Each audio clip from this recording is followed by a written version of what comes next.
There we go. Yeah. I have to try not to dip the microphone in the coffee. All right, so here's what we're doing today. It's going to bleed over into the 5th lecture tomorrow. But so we're going to finish talking. Well, we didn't yet start talking. I'll have an extended discussion with examples of the reciprocal theorem, and which I will not prove, and I'll refer you to a paper some years ago, not so many years ago, that gives a full proof.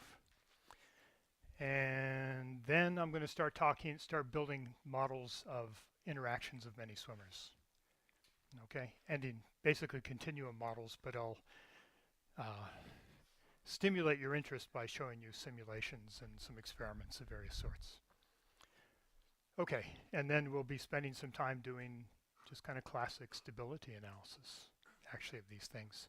What are their characteristics, instabilities, these kinds of questions. So then, after that, you guys get to make a choice. I'll have one more lecture, and you'll tell me tomorrow whether I should talk about biomechanics in the cell or I should talk about some problems having to do with high Reynolds number flying. Okay? Now, where were we?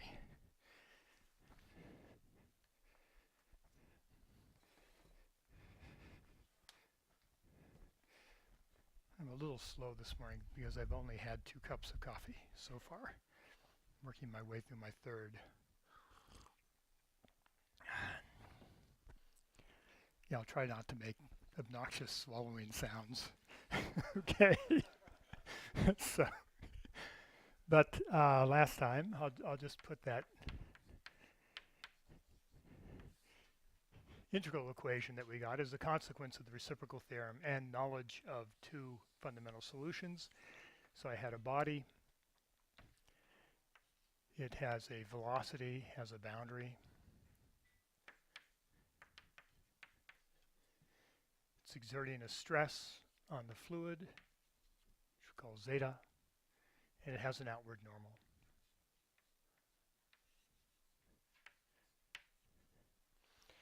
And then we found on the body itself an integral equation that related those 2 bits of data, the surface velocity and the surface stress. And it looked like this: 1/2 u gamma of x, which is an element of the surface, I'll remind you, notationally, is an integral over gamma, and then it's a convolution of singular functions with boundary data.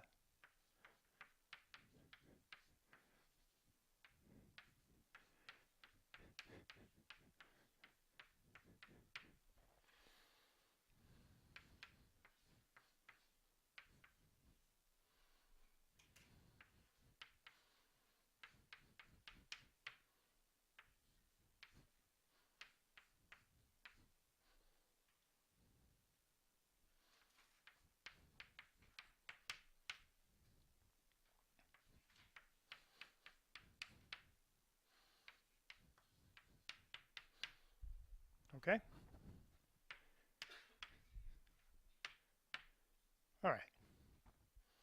Every vector is a vector, every tensor is a tensor. So what did we just do? We just found a, and this guy, remember, is minus the fluid stress upon the body, right? So we're relating 2 bits of fluid information actually through the single integral equations. We have to solve for one or the other. But I just want to make a point here, and this is going to have to do with Purcell's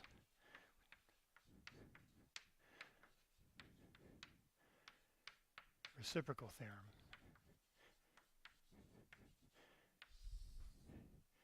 And it's worth just thinking long and hard about this equation. So what it's saying is that if I give some expression for u gamma, how something changes its shape, right, as the data, then what it does is it finds what the surface stress is for you. It tells you the surface stress, right? Now, what are the conditions on a freely moving body? Is that the integral of the total surface stress is 0, and the integral of the total torque, which is an integral of x minus xc cross the surface stress, is also 0.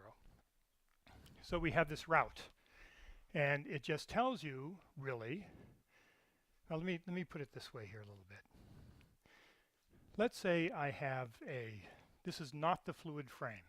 I'm going to state Purcell's theorem, really, at this point. So imagine I have some frame. It's easy just to think of it in 2 dimensions. And in this frame, this body, its surface is moving. Now, when I say its surface is moving, I really mean that I'm prescribing something about the motion of the points on the surface, not just that I have. So imagine I go back to the question of the motion of a sphere with a prescribed velocity, which is what Blake had done for the Squirmer model, right? The shape of that thing didn't change, right? But what changed was the location of Lagrangian points on the surface. So that's really how I want to describe these things. I don't want to describe shape changes necessarily. I want to describe the time evolution of a frame of Lagrangian points on the surface. And it could be that the geometry doesn't change, but the positioning of points moving with the flow on the surface have changed. That would be the Blake-Squirmer model. So imagine that I have a shape in some frame, and I'll call it y of alpha and t. Okay? And here alpha is a Lagrangian variable. It's telling you how the surface points are moving, even if the surface itself is not changing its shape. Okay? And so back in this problem, these changes in the Lagrangian mesh, so to speak, that's sitting on the surface, they give rise to a translational velocity, u of t, and they give rise to a rotation, which I could write as some sort of rotation tensor, right? Back in terms of the way the body is moving in the fluid under these prescribed motions of points on the surface.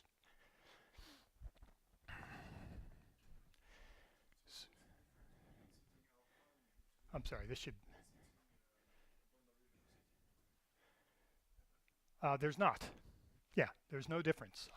But I'm doing it in terms of tracking alpha points. I just want to allow myself the freedom to not talk about changes in shape, but talk about the way points are moved on the surface, right? Okay. So really, I should have written this as some r dot, right? So this is a rotation that's moving, a translation plus a rotation under derivative. Okay.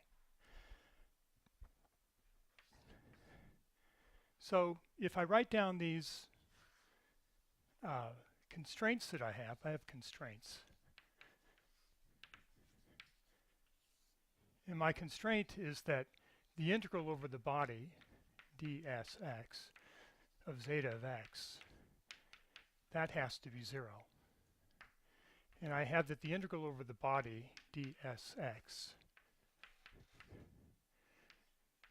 x of s, or rather, right, x minus xc, the center of mass, and xc dot is u, cross zeta is equal to 0, right? But what I have is an integral equation that if I'm given essentially these u's, which include the time, the rate of change of this kind of prescription that I have, this y in some frame, expresses these quantities, the rate of translation and the rate of rotation as linear functionals of some boundary data back in this other frame. Okay? So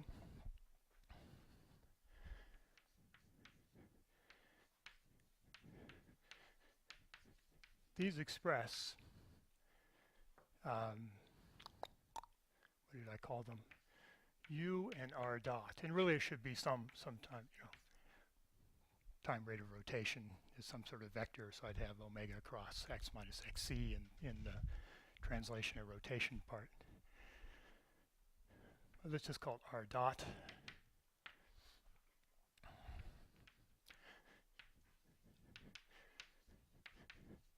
As linear functionals through these integral equations, I would have to invert this for zeta, then I would apply these objects and I would write the body in the lab frame in terms of the translation plus a rotation of these things going back in some other frame where I'm just specifying the motion of the points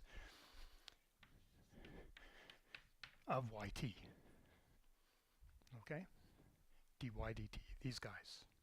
So the Lagrangian velocity in this frame of these points. So now imagine that I have the following. So everything's just kind of slave to everybody else. Okay? And now I imagine I have something that goes like this.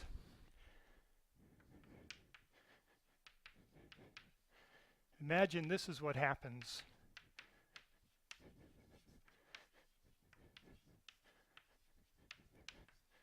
to the surface deformations.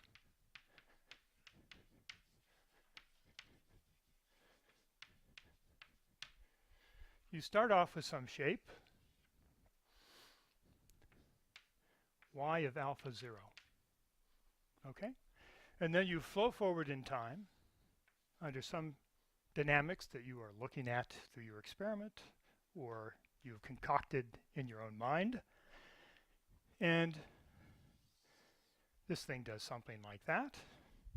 So this is y of alpha big T. Oh, so this alpha, right? So this is just some sort of surface coordination of that object. So it's a 2 degree of freedom thing.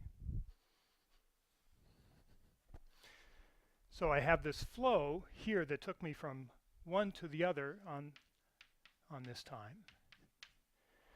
And now what I'm going to do is I'm going to go backwards in time, back to where I began in terms of the surface deformations.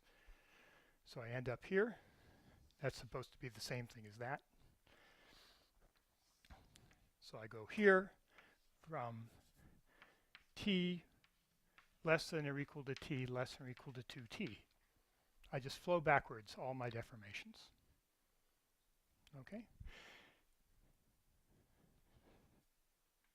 So what that means is I'm going to assume that y of alpha t is the same as y of alpha 2t minus t for t sitting between t and 0.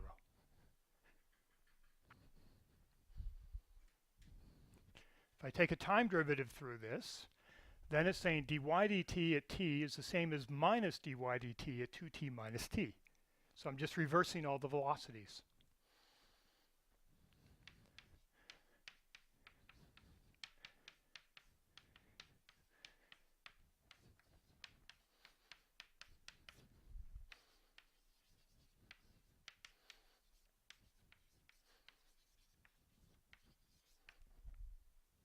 Okay? So what Purcell's theorem tells you is that if I look back in the lab frame,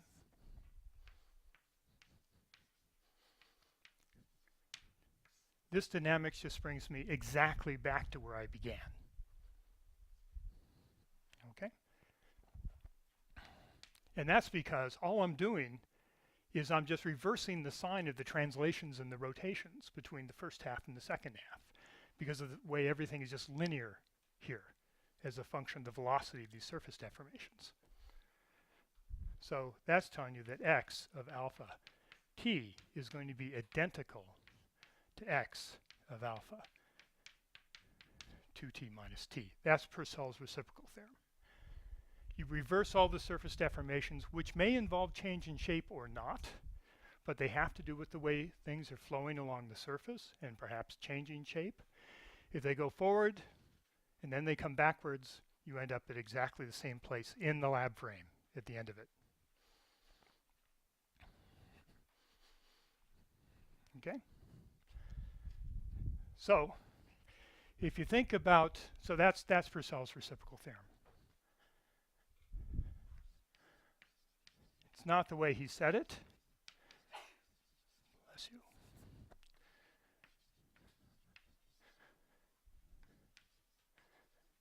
It was only proved in, I would say I had a private proof before this, but what does that matter?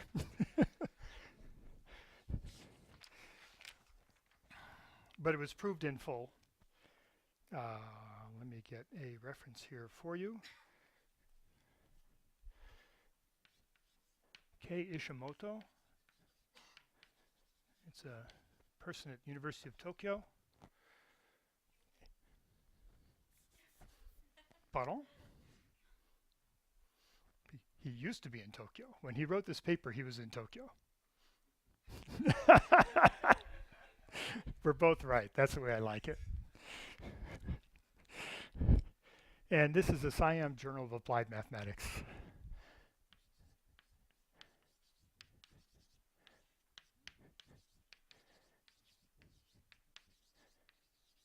And I think it's 2012. Yeah. People had taken care of the translational parts and all of this, but somehow doing it in its full with all the rotations seems to have waited that long. Since actually 1971, I think, was when Purcell first stated some version of his theorem. Or at least that's when that paper, Life at Low Reynolds number, something like that, appeared. Okay. Though the idea of reversibility in the Stokes equation, of course, has been known for a long, long time. Yes?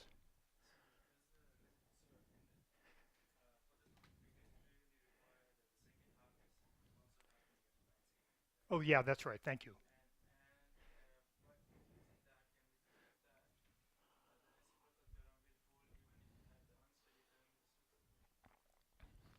No, because that gives rise to a dissipation in the problem. I don't think so, anyway. You tell me. I'm pretty sure it doesn't because it introduces another time scale. So, I mean, this is the whole point, is that this is in lack of any other time scale except for that that's given by the dynamics here. So there's nothing that's competing against it. But with regards to the first remark, let's say you're doing this, and then you decided that kind of like halfway through here, you were going to back up, and then you're going to go forward again, always through the same set of shapes. Okay? Or I was going to double the length of this arrow by stretching out time and making it all slower. That does not change the theorem. The rate at which things happen don't matter. Time is just a parameter in this problem, really. Okay? And so you can have, go from 0 to t on the first part and 0 to 2t on the first part and cut all the velocities on the second part by a half. Slow it down. You end up at the same place. So the important point is that you go through the same state of shape deformations, but the rate at which you do it is really irrelevant to actually coming back to the same geometric configuration. Okay? So that's an interesting point because it will give you an example where the reciprocal theorem breaks down. And that's very interesting, is to ask when and how does the reciprocal theorem not hold? Okay? So this is a comment.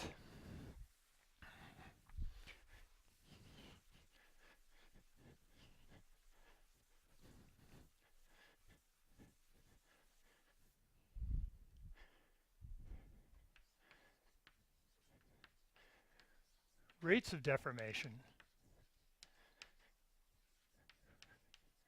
are actually irrelevant to the theorem. there a question?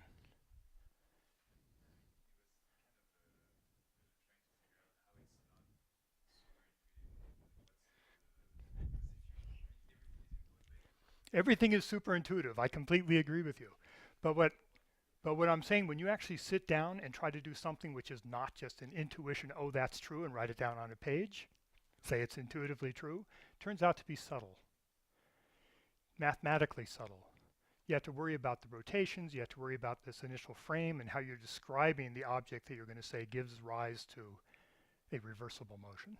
I agree it's intuitive. I completely agree. But I'm just trying to make it true in a sense. I would like to say it's true. Yeah. Oh, yes, thank you. This is your actual description of the surface in the lab frame. So the way in which you do it is this. It just makes it easy. You prescribe some shape set of deformations in some frame, and you put constraints on it. Okay, so for example, you could say I have this set of deformations which I'll call Y. And it's just, I think Ishimoto calls it the vacuum frame. Okay? And you put some constraints that make your calculations easier. You say, oh, back in this original frame, Y of, I should say, ds alpha with a Jacobian. Let me not do that.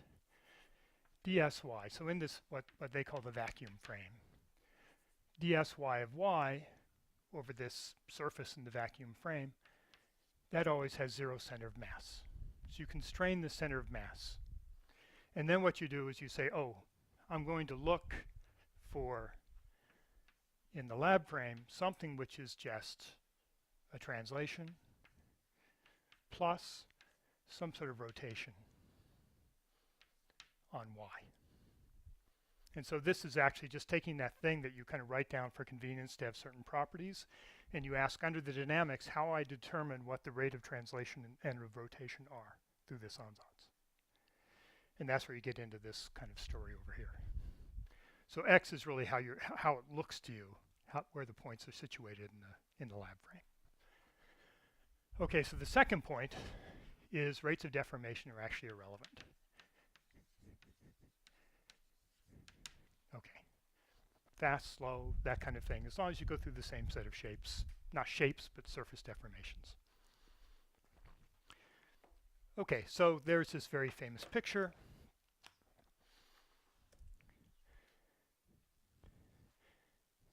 My picture is famous to my computer because it has to do face recognition to log me in. Oh, let's see, where are you?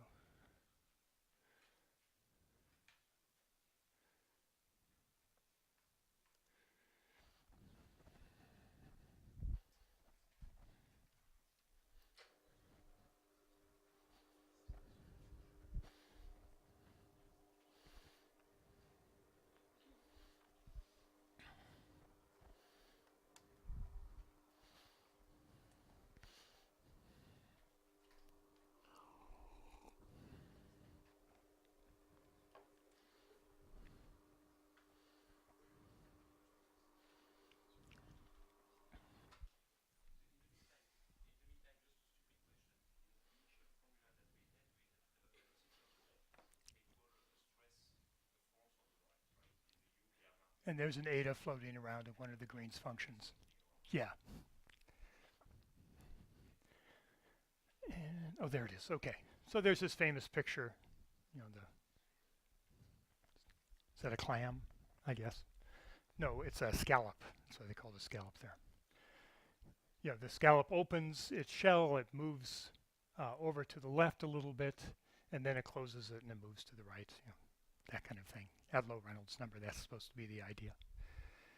So, but on the other hand, if you were back, you can just see it directly from that expression that we got for the velocity of a squirmer.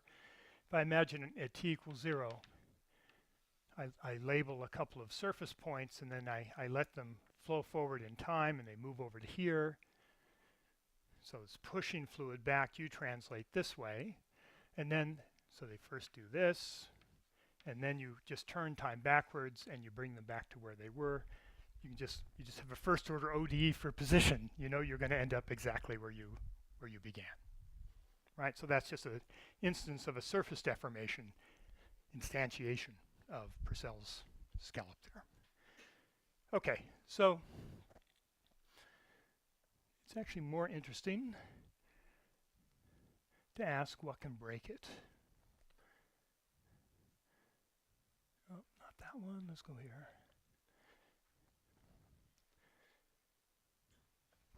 Is that showing up? Good. Okay. So, so I showed you this movie before, right? So this is Cleona, and Cleona, as I told you, when it's smaller, so Reynolds number is smaller because it's smaller. It has a set of cilia. So here's Cleona, and it has 3 bands of cilia around its body.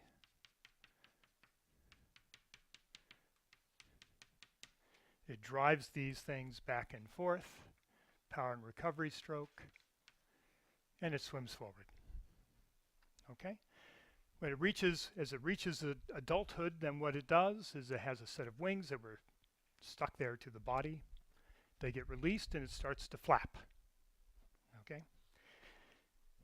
And that is around Reynolds number 25. Oh, I don't like this. Okay, there we go. You don't know what I don't like, but that's good. So there's Cleona. Okay, flying around, presumably using a stroke that we have just now proved, or something, that it would not be able to use to get around, at least very well, at 0 Reynolds number, very low Reynolds number. Okay, so let's look at this case a little bit more. And this is a study that we did quite a while ago. And it was because of some experiments that we had done in our lab at NYU.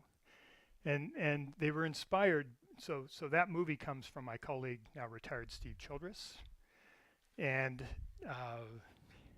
Steve and June concocted the following experiment. And I'll just show you a numerical version of it. So he took a tank of water. It's about 1 meter across. At least the current versions of this are.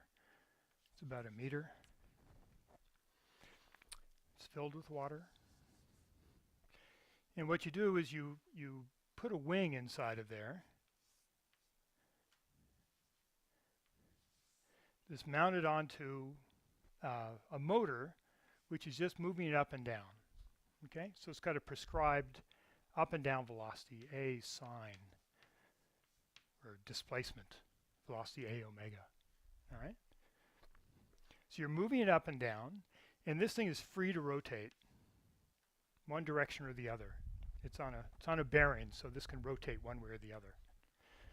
So this is a reciprocal motion, right? If it's in some sort of steady state, just going up and down. And so what you see is if the Reynolds number is less than some critical Reynolds number, and Reynolds number based on this velocity. So I have a characteristic velocity here, which is A omega, right? I can form a Reynolds number out of that. Then it's stationary, rotationally. It's rotationally stationary.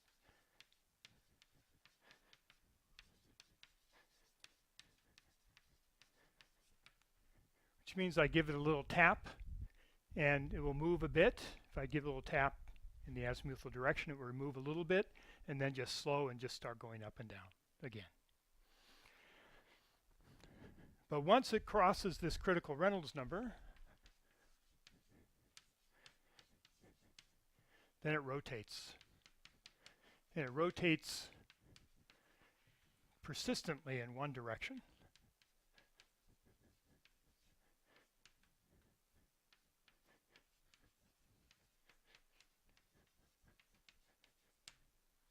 Okay. I would call this a screw. No. This is the great part. See that right there? That's a version of the experiment. This wing is just a rectangular bit of metal. It's left, right, up, down symmetric.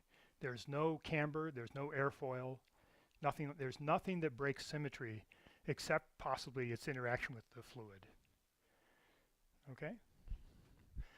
So what this really is that this is a symmetry breaking instability. And with about 50%, it goes one way or the other.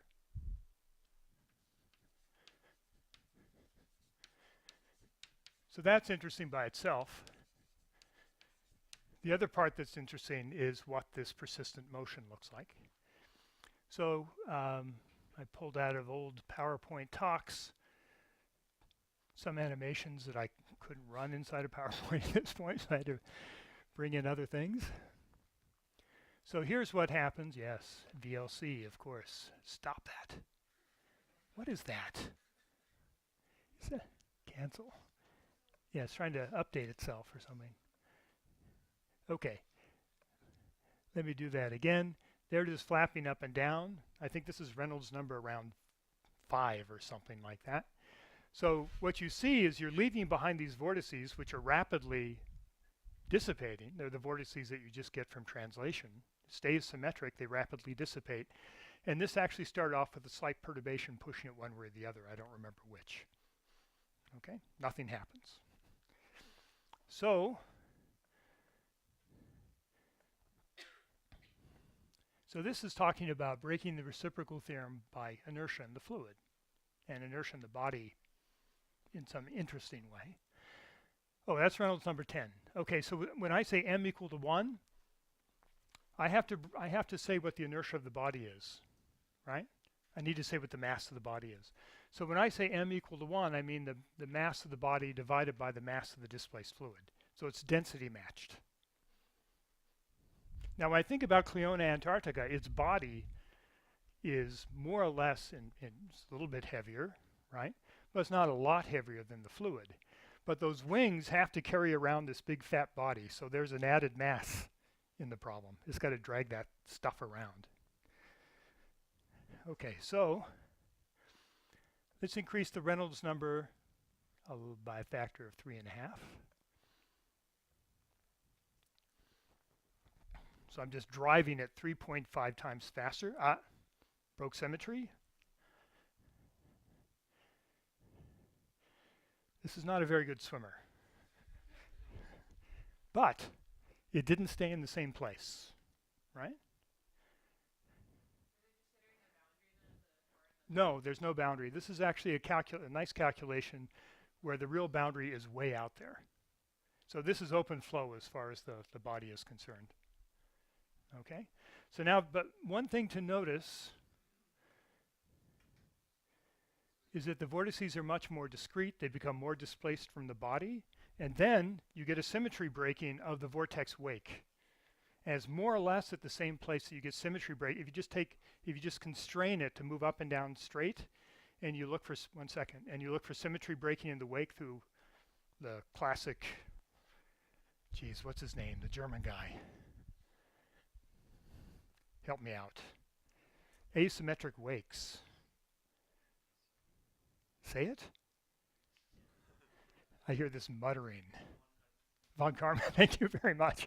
So it's like a symmetry breaking to a von Karman wake. Okay, yes. It's not cyclic. It's, as far as we can tell, it's just kind of randomly bouncing back and forth because it's leaving these degrees of freedom back in the fluid that it's this kind of chaotic and it's interacting with it. There can be places where you get a periodic motion, actually. It's a very complicated phase diagram, but not this case apparently, unless the period is very long.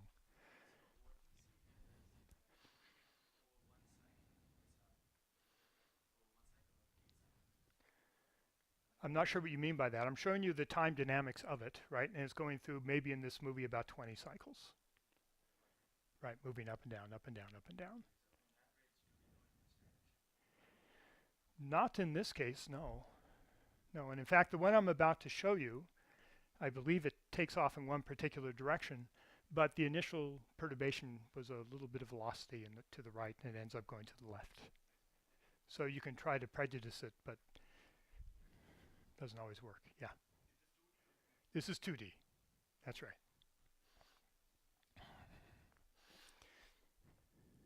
Okay, so now the thing is, just think physically. You like physical, intuitive thinking. So the this guy is density matched to the fluid, so it's kind of very easy to be moved around by vortices, right? Interacts very strongly with the things that it produces. So let's make it a lot heavier, right? 30 times heavier, as though it were attached to some body, right? So now it's a lot harder to kind of perturb it off of its course.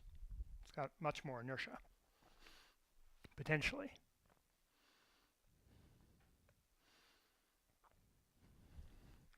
I'm going to play this 2 or 3 times because there's another lesson in here.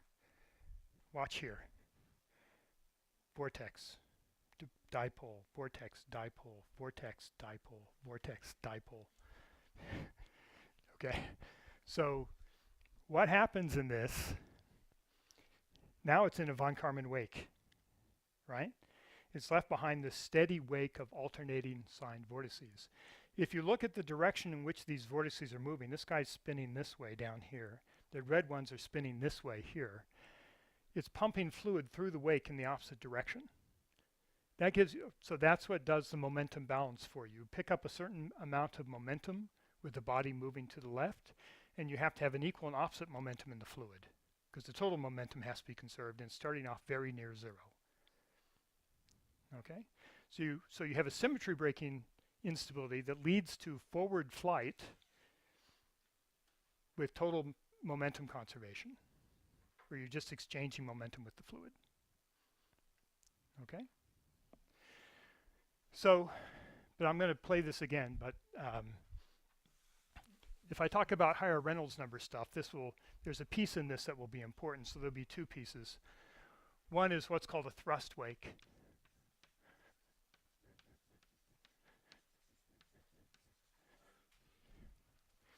So here I have this body moving up and down, and it's leaving behind vortices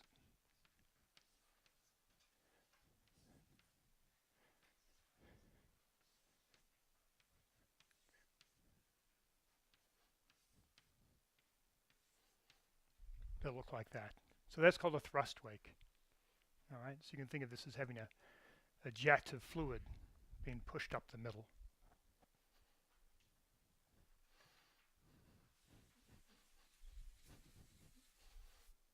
And that's if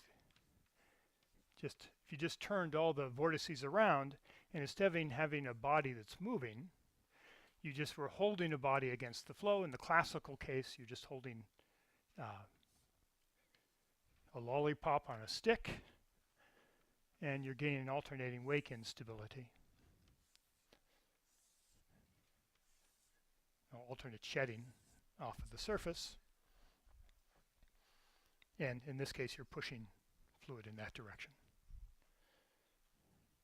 So I said something else was important. Okay. So here's the big difference between swimming at low Reynolds number, collective swimming at low Reynolds number, and collective swimming. It's kind of a little clue right here.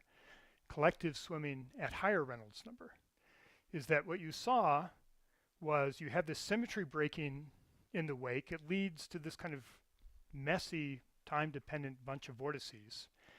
And then, I would say, essentially by chance, it runs as it's moving back down. It interacts with a vortex that it has shed a cycle before. And that couples to a shed vortex on the body that creates a dipole. And that dipole moves momentum away from the body, and so the body gets to move. Okay? So the point is that the motion was created by interacting with something that you had left behind the fluid and was sitting there waiting for you. You see what I mean? That doesn't happen at low Reynolds number. Everything is instantaneous at low Reynolds number.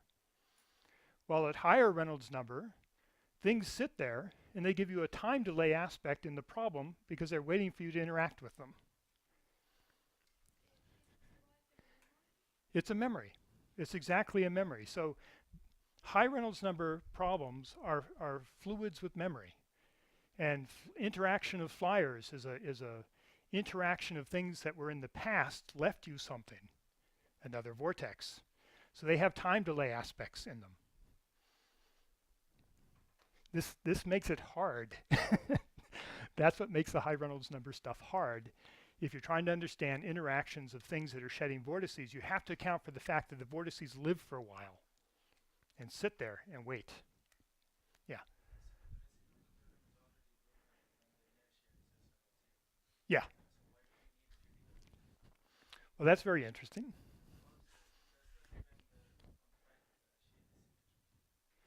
Well, the fact that you have a symmetry breaking instability absolutely depends on the fact that it's a symmetric shape. Yeah. That may not have been your question, I guess.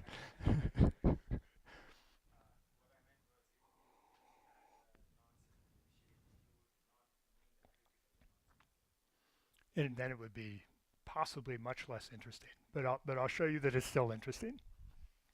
Okay.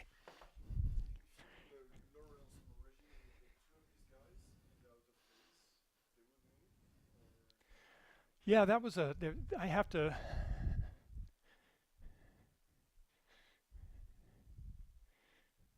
Let me think about that for next time. There's a paper that Eric wrote, Eric Lauga, about having multiple bodies, each of which has time reversible motion. But you can,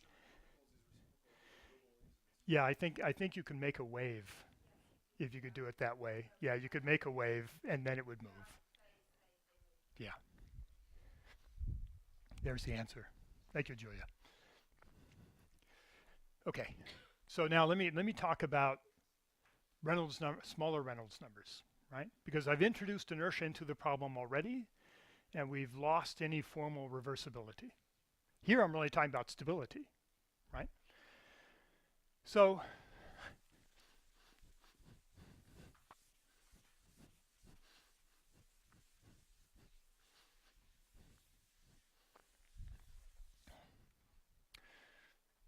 Charlie Peskin and a student of his, Laura Miller.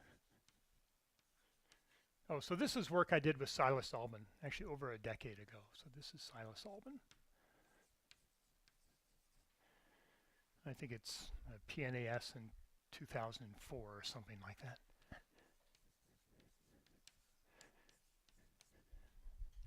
So what they did is they took a shape of broken symmetry, something more like a cambered wing. Okay, there was another version of this as well. So that was broken symmetry number 1. That was in shape. And then with June, we did another experiment where again you took a flat plate, but you put the support at the leading edge, and then you had a rotational spring at the front. So it could, if you moved it down, it would go like this, and you moved it so it had something like that. So I introduce another time scale by that spring. So here there's a rotational spring, as though this were attached to a bird and the bird had some compliance, which they do, right?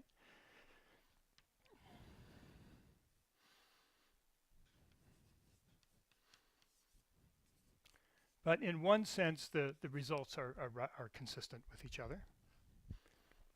There's some other interesting aspects in their differences.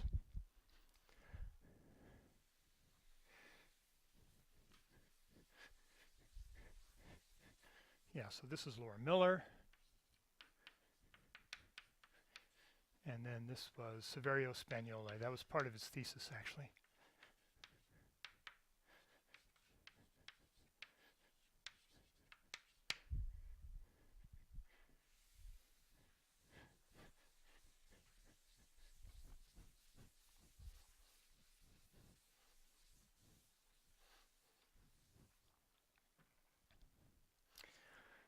And so, but basically what happens is this. If I have an axis here, and I'm going to call it the forcing Reynolds number. And it's the Reynolds number that I construct from the velocity that looks like a times omega. And then I have a length a there. Okay, or maybe I want to use the camber length something, but it's the one I construct by the forcing. So this is forcing. And then I have a response Reynolds number, which I'll call the Reynolds number of flight constructed from the speed of the flyer, right? And so in this perfect case that I was talking to you about here, what we showed is that there was a critical, say for this shape, there was a critical Reynolds number somewhere between 10 to 20, roughly.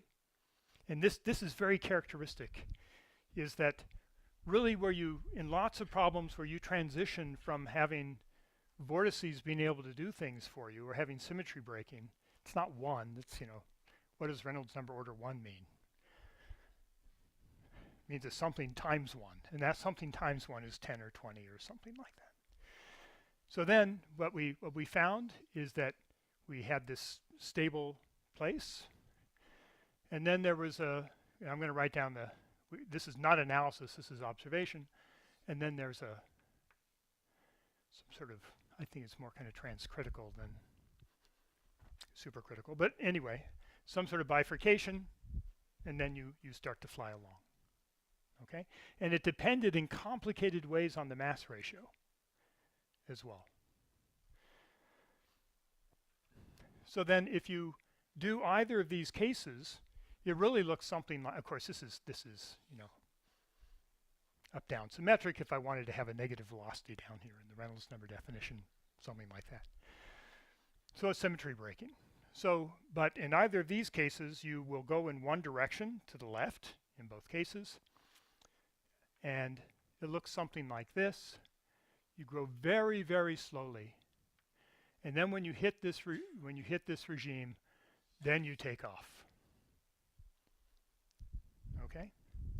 So you do break the reciprocal theorem at any finite Reynolds number, but it's really when the Reynolds number gets up high enough that you start producing discrete vortices that you can interact with that it really takes off.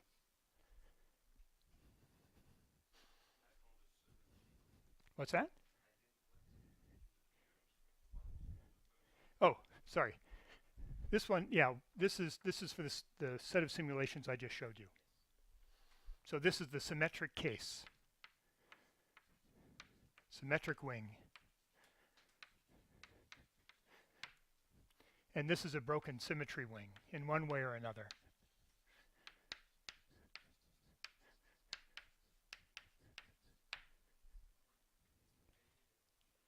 Pardon?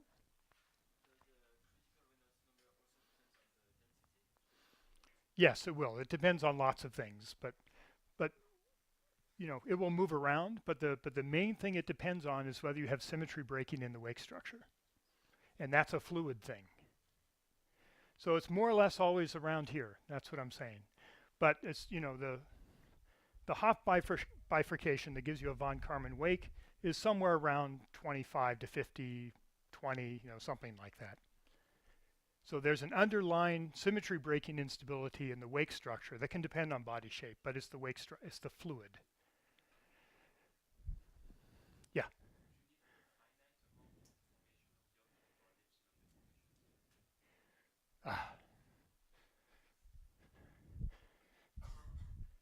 An epsilon deformation, I would say.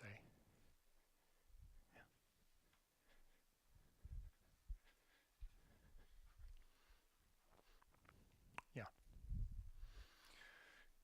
Okay. So, but this is the other aspect. So one, I said that there was a wake instability, which is von Karman. And the other interesting aspect is that there's time delay in interactions.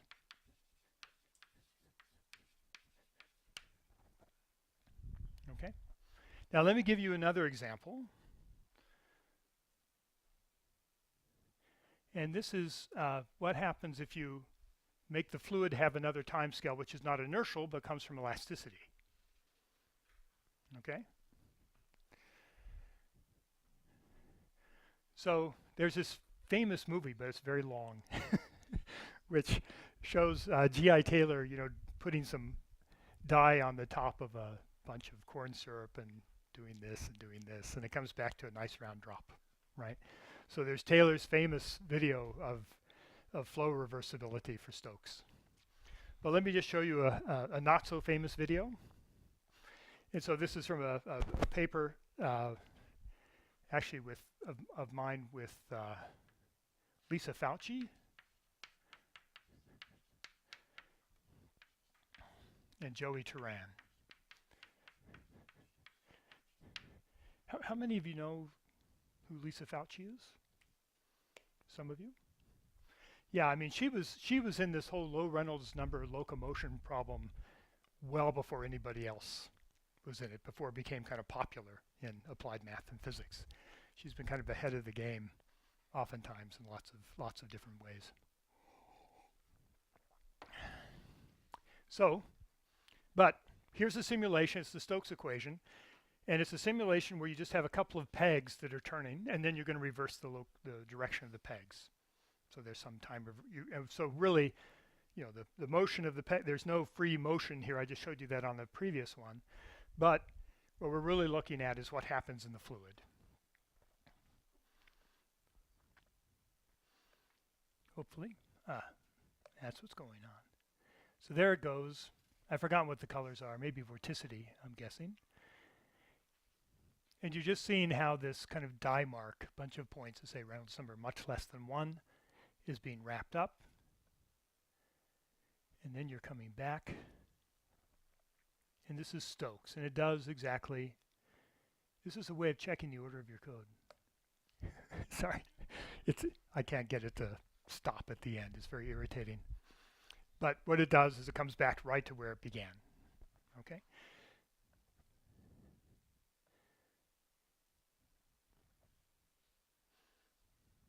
And you get to see it for a split second, a single frame. There it goes. Bam, okay. Now here's what we do. We do this instead, the same experiment, in what's called an Oldroyd B fluid. Okay, so there it is there. And an Oldroyd B fluid is kind of like the Euler equations of viscoelastic flow. It's the simplest kind of physically consistent model of a viscoelastic fluid. Has its faults, but it's like Euler, you know, it gets a lot of the basic stuff right. So I won't describe this too much, except for a couple of pieces, just because it bears on my second lecture. So what Oldroyd B is, it's a model for a fluid where you model polymer chains. So I have a long chain polymer you put into a fluid, thermal fluctuations make it compact, right? And so then if you shear that, you pull it out, the thermal fluctuations are still trying to make it compact. So you have this entropic force, kind of elasticity that's trying to bring it back. Okay, so that's Oldroyd B, it's modeling that. And the basic model is what's called a dumbbell model. So you model it by having two spheres that are connected by a spring, a linear spring.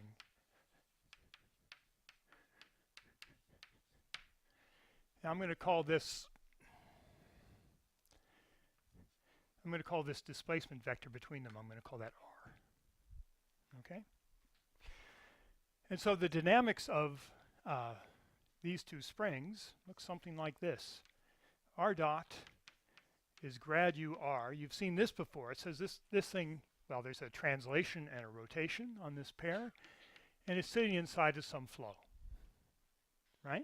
What's that flow do? It can rotate and stretch these kind of two things connected by a spring. So this is supposed to be the entropic, representing the internal forces of this polymer chain as it's being distended. So you get this type of dynamics, and then you get a spring response. Okay? If you take this and you ask, what is the induced stress that it creates in the fluid by this motion? Because I have no slip condition on these spheres, they're moving around, it creates a stress.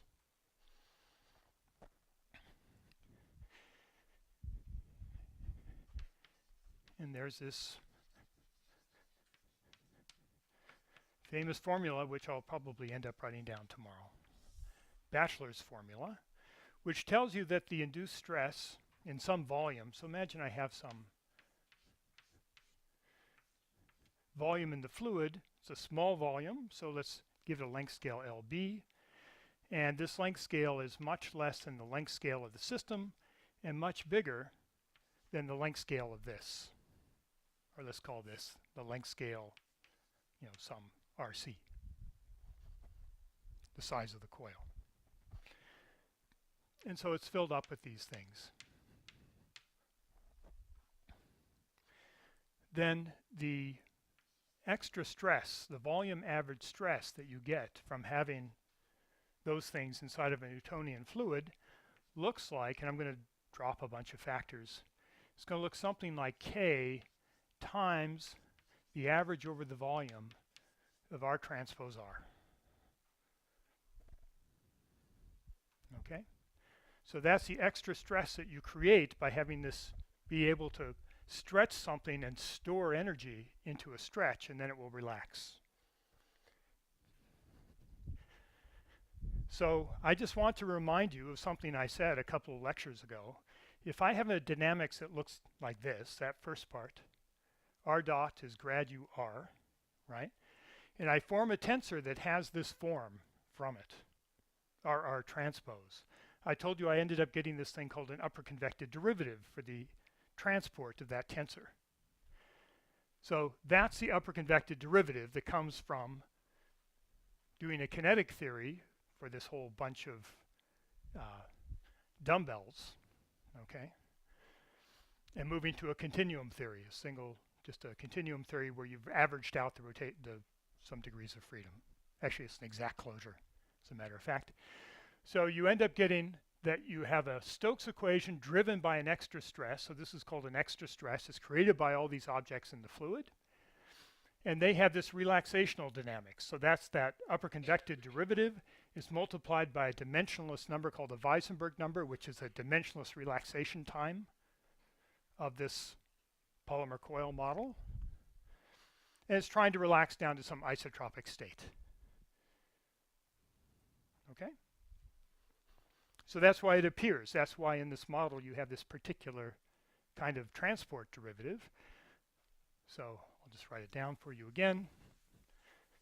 So this is really Weisenberg d sigma dt minus grad U sigma plus sigma grad U transpose is equal to minus sigma minus the identity. Okay? Okay, now let's just look at what that does.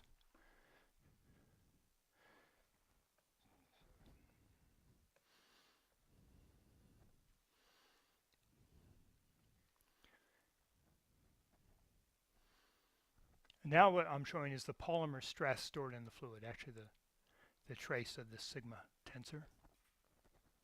It's the total elastic energy, or the elastic energy density rather. And let me stop it, I hope, a little bit before it gets to the end. Okay, it's almost done, okay? But the fact that I introduced this other time scale into the problem, which is a relaxational time scale, I store energy and then I relax it, right? Gives you a much, just destroys time reversibility. So inertia, so time reversibility is sensitive, right? It's destroyed by inertia. It can be destroyed by having multiple bodies. It can be destroyed by elasticity. Pretty much anything that introduces either some sort of wave in which you might move something or another time scale in the problem will destroy reversibility. But nonetheless, there's a reason why at low Reynolds number you do not tend to see reciprocal motions associated with locomoting something from one place to the other.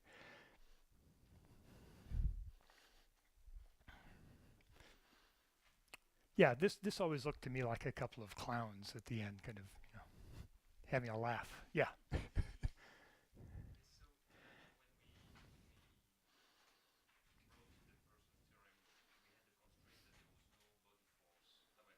That's right.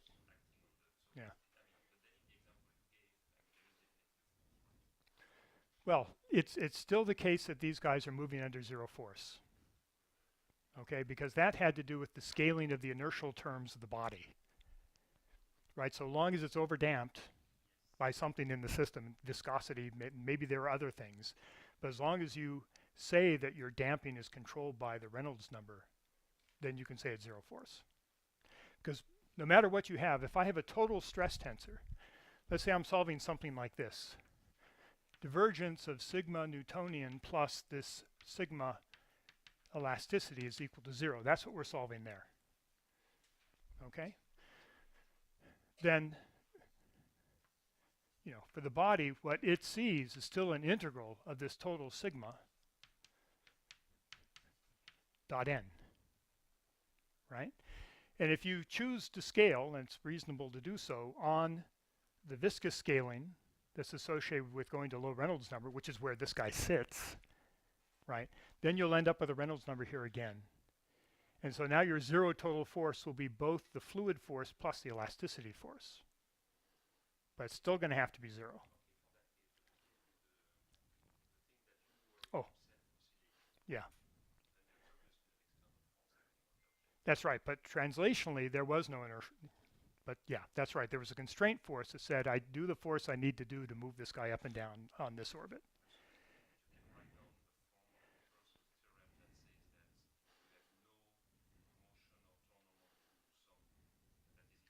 Oh, good question. I think the answer has to be yes. I'd have to think about it. If the oh, I'm sorry. Yeah, I might be too quick. Yeah, so I think you may be right. That if you had a strangely shaped body and you're forcing it to move up and down this way, you could somehow transduce a motion out of it, even though you have 0 force, and would have to do with the asymmetry of the body. I have to think about that, but I think you're right on that. Yeah, I'm not sure you are either, but that's why I said I think. I didn't say you are.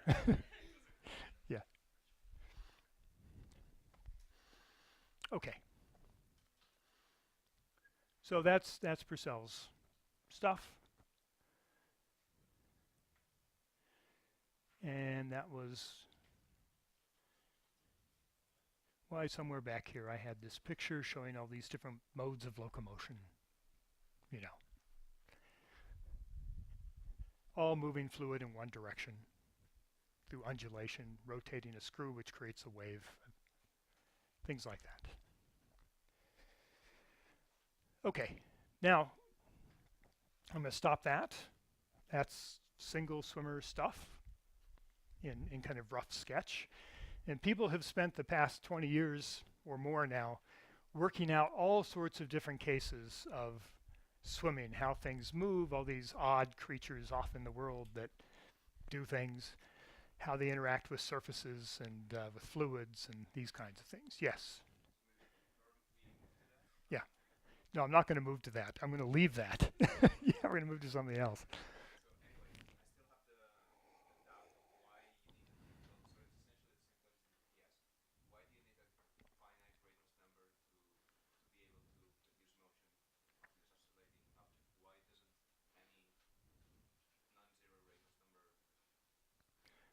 Well, the only thing I can say is, as far as we were able to tell computationally, right? Because there's no theorem in this.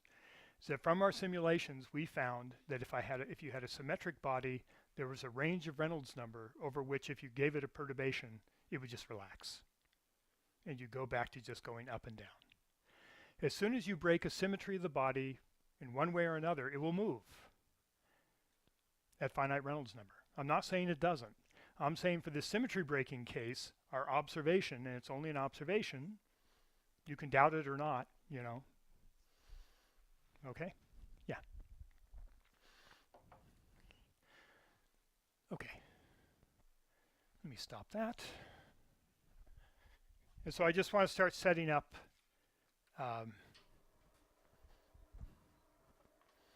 just do a couple of calculations.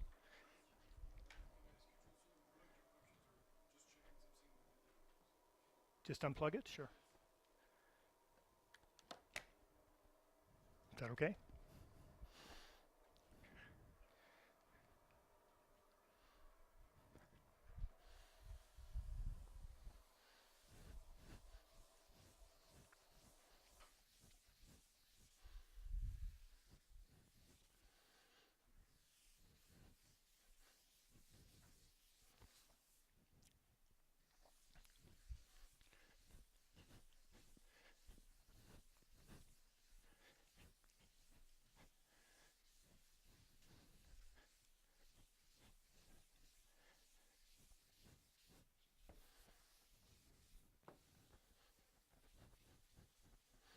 Oh, here's my kind of sales pitch, 15 years ago or something like this. So why is this interesting, right? This thing with flapping. So there's probably multiple ways. There certainly have been multiple ways in which flight emerged evolutionarily. But what I think is that this might point to one, right? So lots of microorganisms will move fluid around in order to have a feeding current, right? Get stuff to come in that they can eat. But imagine it has a pair of appendages that it's used to do that, and it's very successful. Selection makes it bigger. And then it exceeds some sort of size where suddenly, it doesn't know it, of course, until you get there, it hits some sort of Reynolds number where suddenly you start to be able to propel yourself using this. Then you become much more successful. And you end up with a 0.5 centimeter long mollusk in the Antarctic Ocean. Triumph of nature. Okay. Now, I want to start setting up kind of a canonical swimmer model, just so we can understand how swimmers, at least in a fairly simple case, interact collectively. Okay.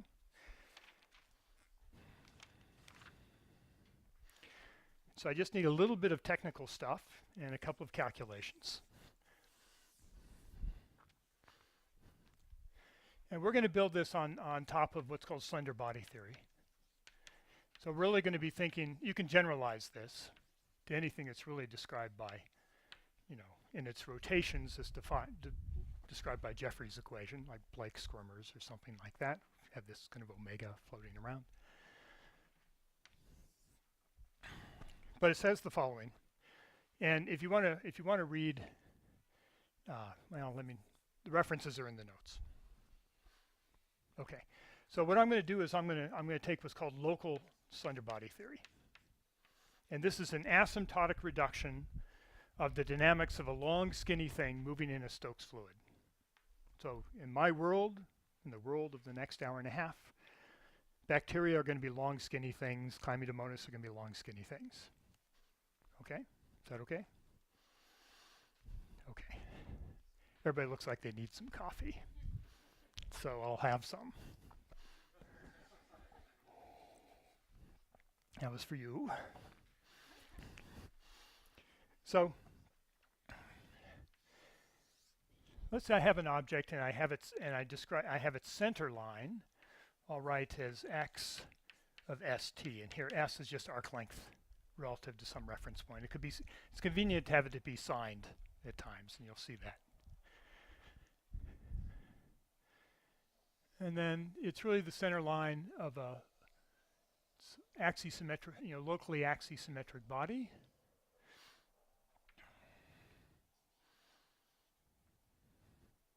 Okay, and if I looked at, this is all setting up so the asymptotics works out right, and this is really due to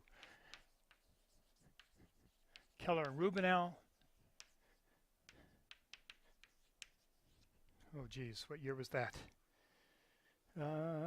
Before most of you were born. I was, how old was I? I don't remember when I was born. Okay, and Johnson, 1980. These are both JFM articles. Okay, and so it has some radius r of s, which I'll write as 2 epsilon square root of 1/4 minus s squared. So I guess I am quarter, L squared over 4, sorry. Okay, so I am placing some point in the middle to be s equal to 0, and in length I go out to minus L over 2 this way and L over 2 that way. So I have a body of length L, little l. All right?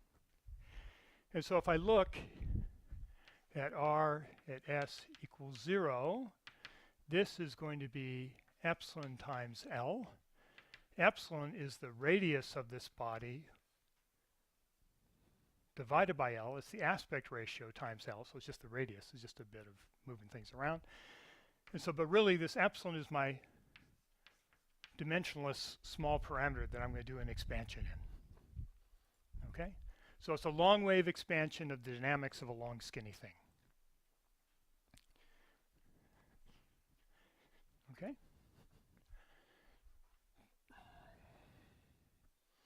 And the point is that at the ends it has parabolic ends. That's what's telling you when s is plus or minus L over 2, in that neighborhood I have these nice parabolic tips. That is a feature of the asymptotics, that if you want to have a uniform asymptotic behavior for some expansion, it behaves uniformly as you go towards the ends. They're not special in that way. Okay, that's why this paper follows this paper. Keller and Rubinow didn't do that. Johnson got upset. Johnson wrote a paper. Okay. Life in the academy. Okay, and so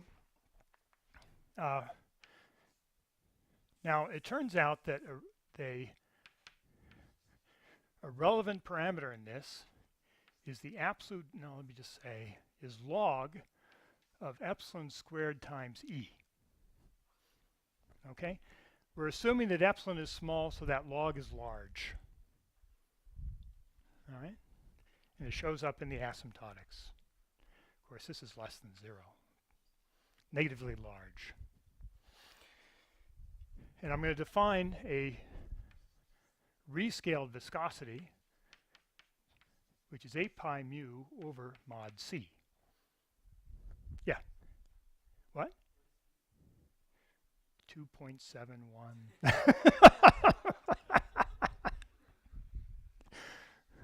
That's I know more digits of pi, but that's as far as I can go with E. Okay. So let me just, okay, I'm going to write this down. Yeah, I'm about to point out something I haven't written down. So, but here's what the dynamics of this looks like. So let V be the averaged velocity on the surface. So averaged, not it's averaged in the azimuthal direction.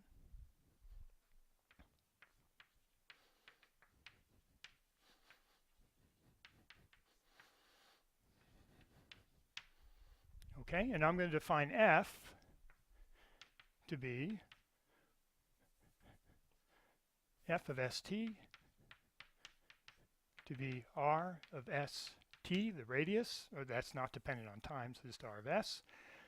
The integral, so I'm going to grab this little piece here, and if I blow it up, right, then I can talk about an integral in theta, right, just wrapping around this axisymmetric body that I'm deforming on larger scales, 0 to pi d theta, and then my surface stress, which I write as a function of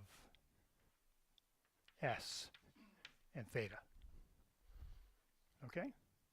So this is the force per unit length, because I've done an average over a distance r, is the force per unit length that the fiber exerts, now called a fiber for a slender thing, that the fiber exerts on the fluid. So this is force per unit length of fiber onto fluid. Because I'm averaging the stress that the body is exerting, not averaging, integrating the stress that the body is exerting on the fluid, which is zeta. Okay? And so then here's the result. it's that eta times v of s t minus, if I have a background velocity. So there's some background velocity, not necessarily linear, but I'm certainly assuming it doesn't change substantially over the radius of this object. It may change on the length of the object.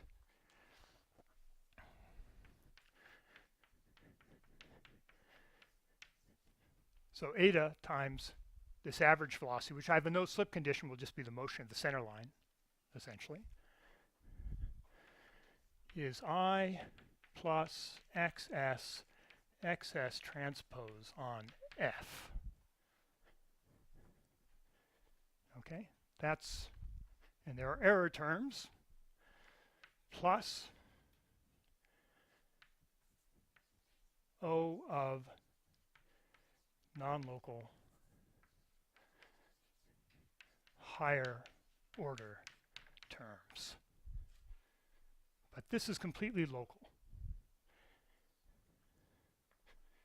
Okay, so it's the leading order asymptotics to determine what the velocity is, really, of the center line. Okay, determine what the center line is, given that this object's exerting forces on the fluid. And that's called local slender body theory. And it's extremely widely used in low Reynolds number fluid mechanics to look at lots of problems that involve long skinny things like flagella and cilia, microtubules, so forth. Okay? This dx ds is just the tangent vector to the curve.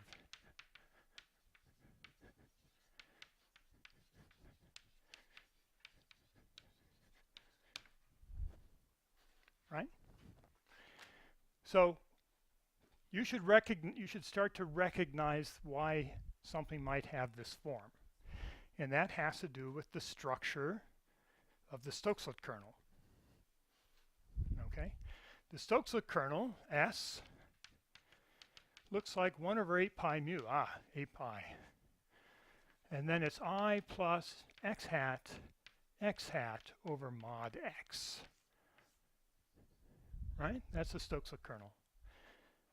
Identity plus a dyadic product of 2 unit vectors. There it is, right there. Identity plus a dyadic product of 2 unit vectors. If I put if I had a curve of Stokeslets, I'd be integrating something that looked like 1 over x along a curve. If I tried to take a point on the curve to evaluate the velocity, I'd have a logarithmic divergence. In the matched asymptotics, that's where this log comes from, is being careful about how you take limits. Right? So there's a log that's floating around in here because there's a piece which would be singular if you didn't handle it correctly, and it produces log basically at epsilon, the distance off of the center line.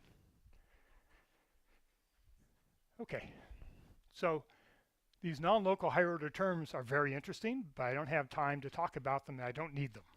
So I'm not going to talk about them.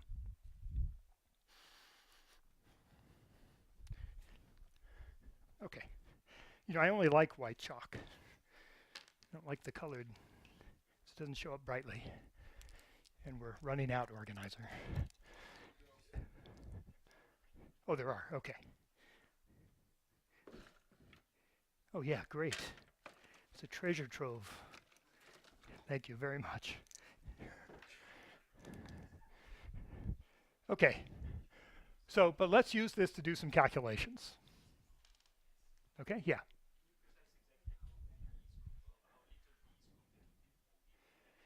Yeah. Well, so I have a velocity over this surface, right? Which I'm going to assume is a constant azimuthally because it's a long wave theory. I'm saying it this way for a reason, obviously. Otherwise I wouldn't point it out. I would say it's just the velocity of the center line, which is fine. So here's my center line point, here's my circle. Then when I do let's say I do some velocity matching, I have to have a no slip condition or a continuity of velocity condition. and there's some velocity along the surface that I calculate as part of that. Then this v is just the average of that velocity. Okay? Now, the reason, and I'm separating that from just saying the motion of the center line, because there will be cases where I want to allow to have a slip velocity along the surface. And so I'll have a motion that's different from the velocity, different from the motion of the center line. Okay? Well, I amended what I said. First I said no slip, and then I said continuity of velocity. I have some velocity boundary condition. So just imagine, here's why. Imagine I'm trying to model with a rod, I'm trying to model the flows that are produced by a bacterium, right? So I'm going to have this flagellar bundle, and so I think of it as being a tube upon which on the surface of the tube I give a tangential stress that's pushing back fluid. Then there's a part of that which says, oh, I have a velocity on the surface of that tube as well, which is moving relative to the flagellum. That's the part I'm trying to capture. Okay.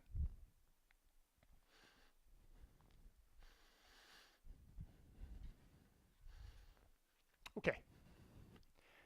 But let's not worry about that for right now. Let's just solve the following problem.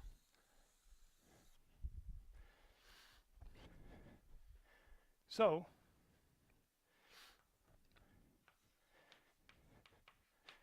consider a small rigid rod. We've seen this problem before. Moving in a background flow. So it's not swimming, it's just something upon which I do have a no-slip condition. Okay? And I'll say in a linear background flow. I'm really, you could do it in the more general case of just some general flow, but we're really interested in suspensions. And in suspensions, I make the assumption that the objects, the microstructure, has length scales small relative to the scales on which the macroscopic flows move. Okay? So that's why we have this linear background flow. All we see is the local translation and gradient. So, in this case, I'm going to write down what it means to be small and rigid. It means that the center line, x of st, is some center of mass plus motion along the arc length, motion along the director vector of the rod. So here's my rod. There's the center. S runs from minus L over 2 to L over 2. And this is the direction p hat of the rod. And it's moving in a background flow. Okay? You good with that? You in particular? You're looking confused a little bit.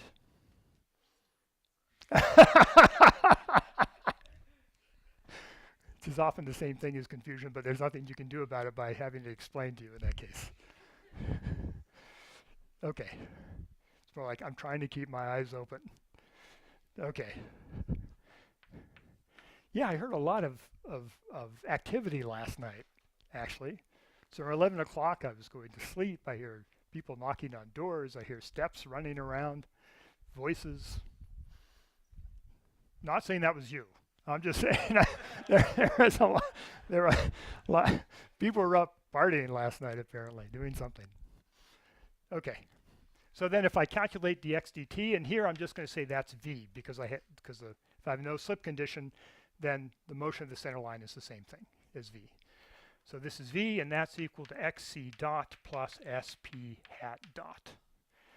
And then I need this dxs, and that's just p hat. Right? And I'm saying it's moving in a background flow. So whatever this f is, the integral from minus L over 2 to L over 2, ds f of s, that's got to be 0. And the integral from minus L over 2 to L over 2, ds x minus xc cross f, that's got to be 0. Right?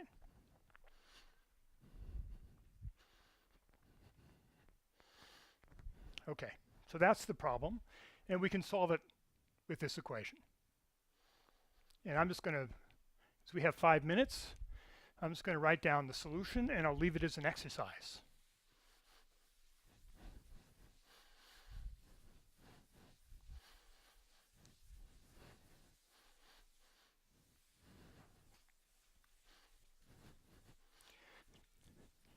So I'll just tell you 3 useful things.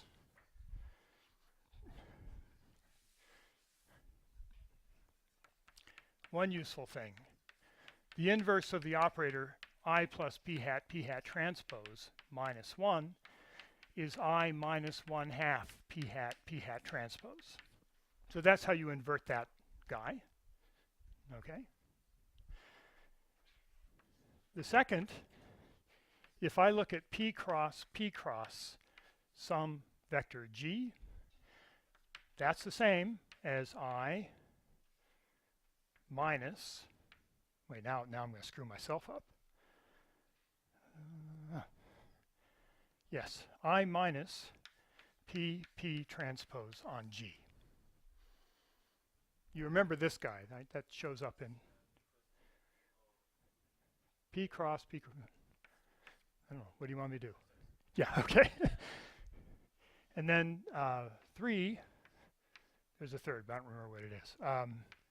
P dot is 0, but there was something else. I just pulled that one out because I needed number 3. So then what you get is 0 force. This just tells you, oh, I know how to write f as a function of everybody else by inverting this guy out front, right? Because it's I plus pp, I bring it over as 1 minus 1/2 pp.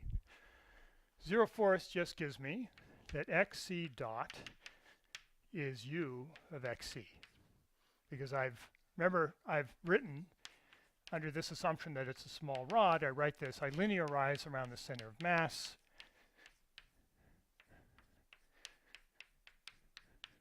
Right, that way, so I'm just going to have u at xc grad u at xc. So I have motion of center of mass as this, and I have Jeffrey's equation.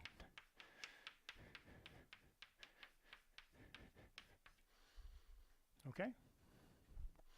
And then I calculate one more thing.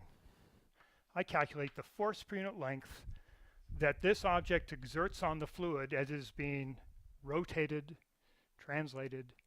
The fluid might be trying to stretch it, the fluid might be trying to compress it, but it's a rigid object. So it creates a force that says, I will not let you do that to me.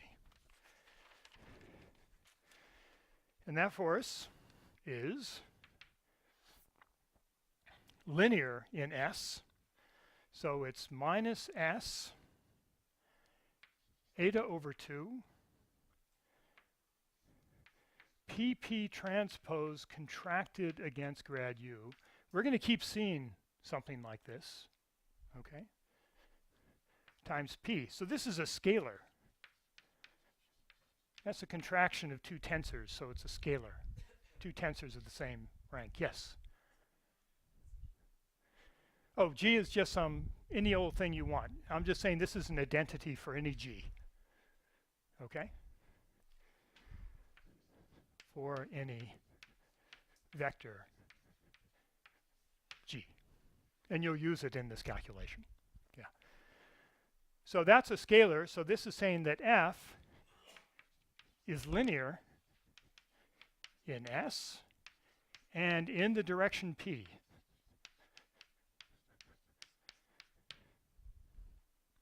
Okay? There's another way I could write this. I could write this as minus S eta over 2. pp transpose is a symmetric tensor. The contraction of a symmetric tensor with an anti-symmetric tensor is 0.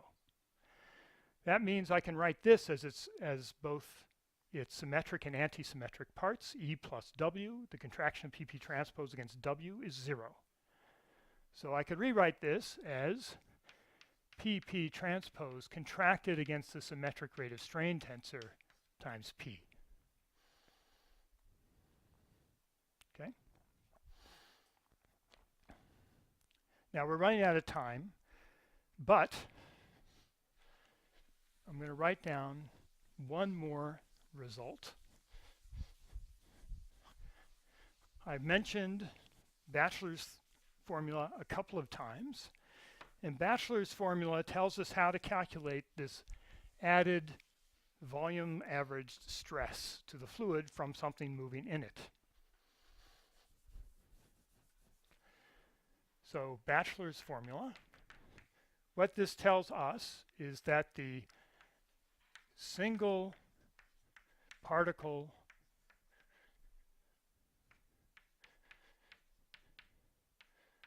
stress density from this rod is, and its S is minus the integral from minus L over 2 to L over 2 ds f of S, its position transpose S. That's what Bachelor's formula is for a long, slender rod. That's the extra stress. It's a version of the Kirkwood formula, really, for those of you that are familiar with that. And you do a calculation, and I'm going to make a remark and we're going to go. You do a calculation, and this turns out to be, so this is what a single particle adds to the background stress that the Newtonian solvent feels. You can do the same calculation once you have a model for a swimmer. This is equal to L cubed over 24 eta PP transpose contracted against E times the rank 1 dyadic product PP transpose. Okay? So this is what's often called a dipolar stress because it's proportionate. The stress looks like a rank 1 thing, PP transpose.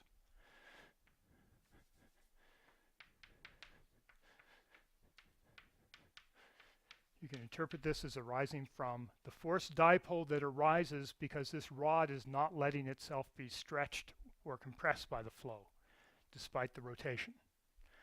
So this is really, if you like, this is what you would call a constraint force.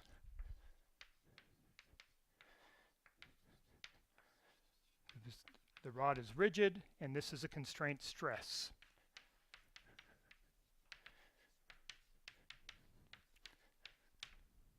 I'm doing this because in the next time I'm going to use a swimmer instead of a rigid rod, and I'm going to calculate these same objects. It's just kind of the classical calculation. Okay, so that's the stress you're going to get. So then we'll do another one with swimmers next time. Then we'll do a continuum theory, building on top of that. Okay, thanks.